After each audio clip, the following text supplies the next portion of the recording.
Today I fucked up by bringing my makeshift sex toy to work. Okay, so naturally quarantining has got us all a bit down in the dumps. For me personally, the boredom mixed with the loneliness has led to some misadventures by myself in my house, but this is the time it went out of the house. We know the cycle. Boredom and isolation lead to loneliness, loneliness leads to horniness, and horniness leads to fucking catastrophes. Last month I was considering buying myself an actual dildo, as I've never before had or used a sex toy in any way. I looked on different online stores, and while the selection was daunting, I was also pleased to know I would never be short of options. That being said, my dumbass decided it would be fun to play the age-old game of where in the house and with what can I spontaneously fuck myself. Keep it spicy, and thoroughly disinfect things. I know I've gone crazy, please let this be a safe space for me. One of the many things I put inside myself was my lint roller. The handle part has a great curve to it and it was really sturdy plastic that's easy to clean. In fact, it did the job so well I almost decided against buying the toy and just sticking with the tried and true method. It quickly acquired an honored position on my nightstand. Fast forward to yesterday. I quickly had to get ready for work, and something went wrong in the dryer and got an unbelievable amount of lint on my uniform. I yanked my sex partner off her position of honor and started frantically rolling lint off my clothes. But it was too late. I had 10 minutes to be there,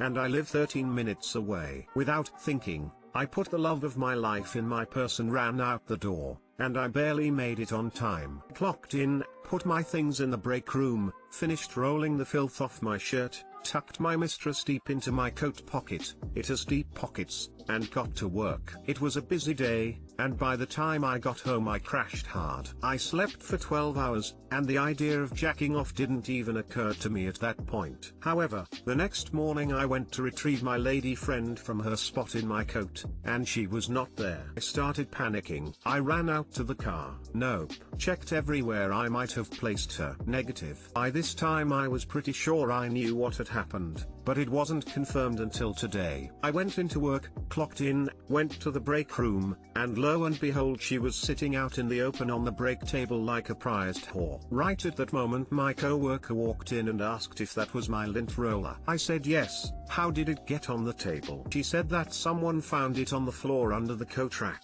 She put it there in case whoever it belonged to saw it and could take it home, but she'd walked in on multiple people using it. I resisted the urge to look at my lover and ask her how she could do this to me just as my fucking boss comes in and says, "Oh, great." He needed a lint roller and proceeds to rub my pussy pheromones all over his jacket. At that point I just walked away. Everyone in my workplace has used it multiple times now. I fucking give up. This is the life my beloved has chosen, and I guess I get to live with the knowledge that all my coworkers have trace amounts of my cum on their clothes. Too long didn't read. I accidentally brought my lint roller / makeshift dildo into work just as my coworkers began to embrace the ideals of socialism. Update: I went online and bought an actual dildo. Hopefully nobody from work tries to borrow it. Also, to the people in the comments wondering about if I'm a man or a woman, I am non-binary ASF. Smile.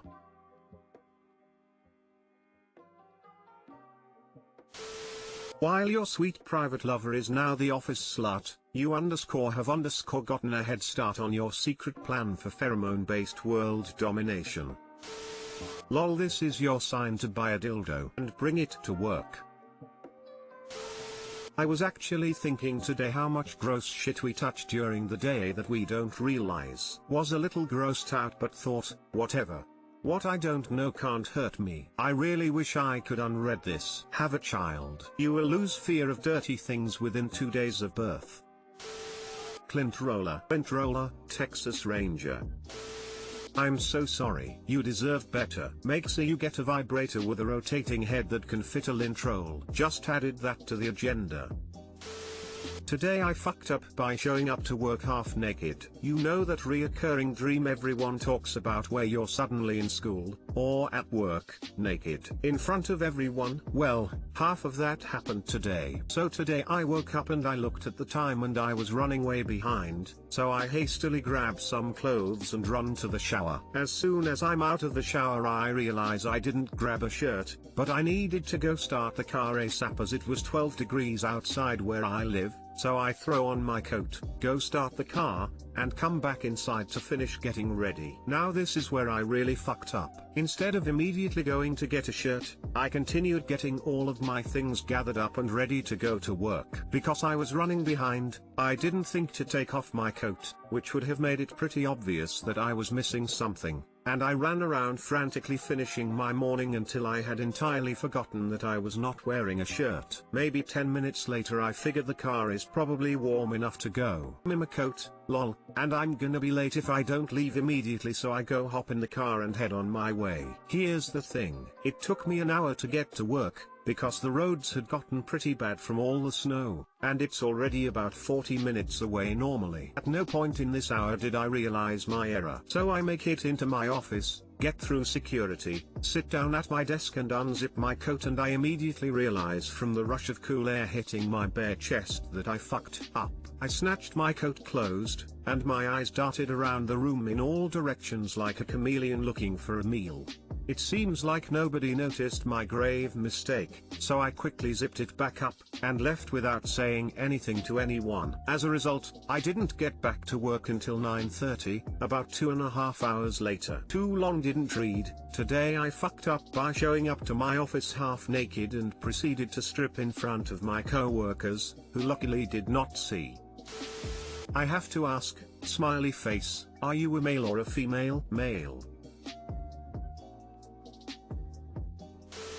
This is where experience and field work come into play. There is always a bag in the trunk with a shirt or two inside, in case that lunch burrito explodes and you look like a doofus all day. Lesson learned, my friend, smiley face, fist. You know, I have actually thought about this since. So I just might begin doing this. I have other emergency utilities, but really haven't experienced any kind of clothes emergency since I was a child, so I've never really thought about it. Yeah, pretty much have to warm your car up in the morning here in Eastern Canada. Otherwise you might as well ride your deep freezer to work. -41 with wind chill here in Saskatchewan today. Pumping gas had my eyelashes freezing together. I've accidentally done this. I worked at a boys and girls club in college. Threw on a hoodie that morning with nothing underneath. No big deal. My hoodie was soft and t-shirts are constraining. So I get to work with children, and realize my hoodie has nothing underneath it. Fortunately I always kept a spare work shirt in the car because children. But you're not alone. That's a good one, lol. It's unfortunately very real, too. And it actually did happen this morning. Today I fucked up by not changing my preschooler out of his pajamas for almost a week. We were handed down a lovely two-piece set of silk pajamas for my preschooler. It's mostly blue with shimmery iridescent patterns and smooth. My son looks like a little prince of Persia wearing it. We all like it, and call it the Happy New Year pajamas because that's when we presented it to him to wear. Needless to say, it's heavily used in our current rotation. With the pandemic and ongoing stay-at-home orders, we've been getting lax with changing him out of pajamas for the day, and putting on the same pair after baths, making sure the pajamas were still clean or washed and immediately used. Earlier this morning we had a Zoom call for a language and learning experiment, which finally prompted me to change him into actual clothes. To my horror, everything that I tried to put on him ended up being too itchy, presumably because they weren't silk and smooth. Had to pull out the big guns, i.e., the wife dressing him while I shoveled apple cinnamon oatmeal down his gullet, in order to finally get clothes on through tears. The wife and I jokingly discussed converting his wardrobe to silk and dismissed it as completely out of our budget. We're just going to face down the silk pajama use. Too long didn't read. Let my kid get too accustomed to wearing silk and now he is a hypersensitive princeling. Everything not silk feels like sandpaper. Edit, it turns out that he is engaged in a growth spurt. Lots of uncharacteristic temper flares, which are quickly addressed with feeding today. Here's hoping that once the growth spurt goes away, so does the clothing sensitivity. For the curious, here's what we've fed him today: a packet of apple cinnamon oatmeal reconstituted with milk, a granola bar, 3/4 of a Costco-sized hot dog sausage, no bun, 3/4 of an Asian pear, a grilled cheese sandwich, no crust, 6 Costco-sized meatballs, about 1.5 volume of IKEA, another granola bar, a handful of jelly beans, 2 marshmallows, and a clementine. His teenage years should be fun, read, expensive. This kinda happened to me. My mom worked in a cotton mill where their end product was very high-end sheets. So she would always bring home the seconds. Growing up I always slept on sheets that were insanely comfortable. Now I can't sleep on regular sheets as they feel like sandpaper. Pisses my wife off when a set of sheets is $200 plus. You know, I think I might be at a point in my life where I should look to buying $200 plus sheets. That is a hilarious awkwardness to have created for yourself. Smile. Good luck. Managed to get him into a t-shirt and some smooth, non-silk, track pants so far. Still refusing any sweater, hoodie or other type of overshirt. Had a child with sensory issues. Have you taken the tags out of his clothes? That solved a lot of our itchy issues. Inside out clothes solves many issues. Tags. Themes. I have a 3-year-old daughter and I could definitely see this happening to her. Kids that age just become creatures of habit so easily. My nephew loves the feeling of satin, so he has satin sheets and a pillowcase. Maybe you could try satin sheets for him to get his princeling fix. Smiley face. Prepare for him never wanting to leave the bed. I have the same adverse relationship with my bra nowadays. Since I am a sensible adult I do wear it when in virtual meetings or going out, but it feels strange and is uncomfortable as heck. Never had that issue a year ago when I wore it all day. Smiley face, crying face.